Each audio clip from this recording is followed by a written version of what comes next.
বড় লোকের ছেলে। ছি ছি, মা, ওর জন্য আমি ভাবছি কেন? কি ছি ছি, কি লজ্জা। যাও।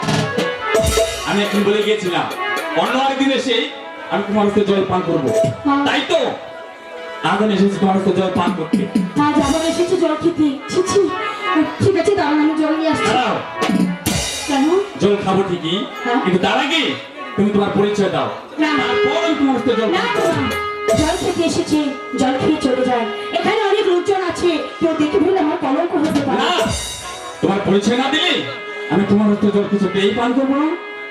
পরদেশি ভিড় বেশি ছোটরা